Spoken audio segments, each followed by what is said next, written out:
Hi, readers. My name is Dawn Houston. I'm the coordinator for Booktrib's book club program. I'm here today with author Andrea Ezerins to talk about Again and Again Back to You, a heartwarming novel in which an encounter with a mystical channeler allows two soulmates to experience the road not taken. I'm already in. Again and Again Back to You is one of the selections available in Booktrib's book club program for June. Thank you so much for taking time to talk to us, Andrea. I know it's a busy time in your life. Oh, no, thank you. My pleasure, Dawn. We only have about 5 minutes, so I just want to dive in with my questions. So the first one is no spoilers, but what can you share about your book that we wouldn't find on the jacket cover? Maybe some sort of insider information. So first, I'll just show my jacket cover because I think at first glance, a number of people might miss it, but it's, a girl walking toward the ocean, and then there's some, mystical stars next to her, and then two shadows on, against the ground. So it kind of previews, there's some mystical aspect of it. And in the kind of loop time travel, the title is Again and Again Back to You. I tried very hard to make the magical or the metaphysical piece of it as scientific and real as possible. I explain why the channeler can channel back. I give his backstory of what happened when he was 10 that kind of opened up his mind to it.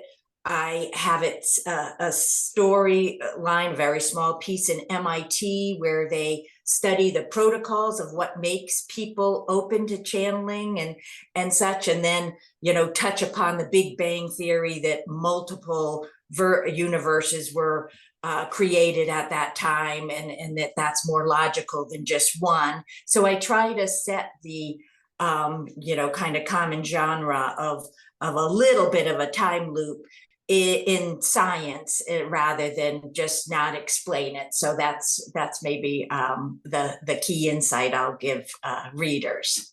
That's fascinating. It also, I would imagine, leads to some pretty interesting book club discussion. So I'd love to hear, why should we pick this for our book club? Why?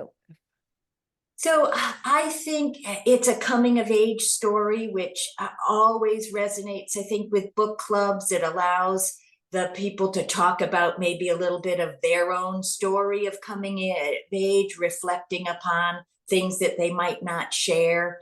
It also touches upon soulmates, and whether you believe in soulmates, if someone's out there, and things which can be I think a make for a lively discussion and sharing of things that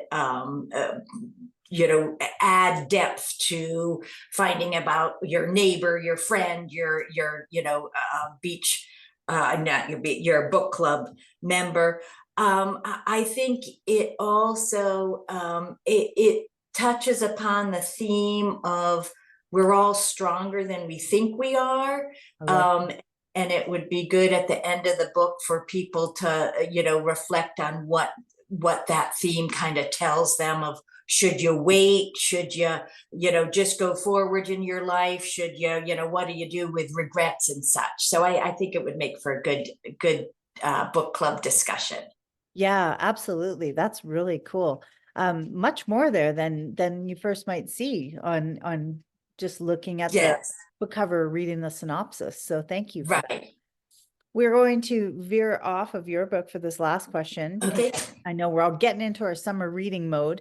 What is the best book, fiction or nonfiction, that you've read in the last year, and why should I add it to my TBR? Let's see. So I'm torn between two, and both are Pulitzer Prize winning books. So I think they're out there on everyone's to be read pile. But Horse by Geraldine Brooks, I really liked. But I'd have to say it's probably Demon Copperhead by Barbara Kingsolver. Yeah. That book, it's heartbreaking. I listened to it, which I think was the right thing for me to do. I struggle with really tough subjects, especially an orphan boy. It's just got a lot of dark bad things that happened to him. But I listened to and the narrator did a great job with an Appalachian accent, and Barbara Kingsolver includes a lot of funny, lighthearted things that actually made me laugh out loud, even though it was, dark theme. So I just loved that book. I liked that it was a modern retelling of David Copperfield. Yes. And learned a little bit about Barbara Kingsolver, that it's probably the most autobiographical of her books because it's set where she grew up. So there were a lot of things that I liked about the book. The writing was fantastic for sure. Yeah, you're absolutely correct that it's probably on a lot of people's radar, because you're not the only person that's told me that this year, and she's an auto buy for me. So the fact that I haven't read it yet is Oh, okay. No, stunning, but you're you right. will She's a fabulous writer. Yeah, you will love it. I Yeah, will for sure.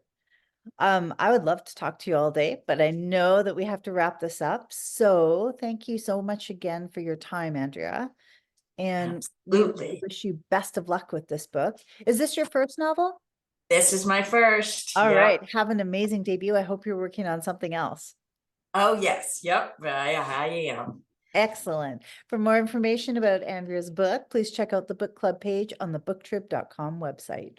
Thank you.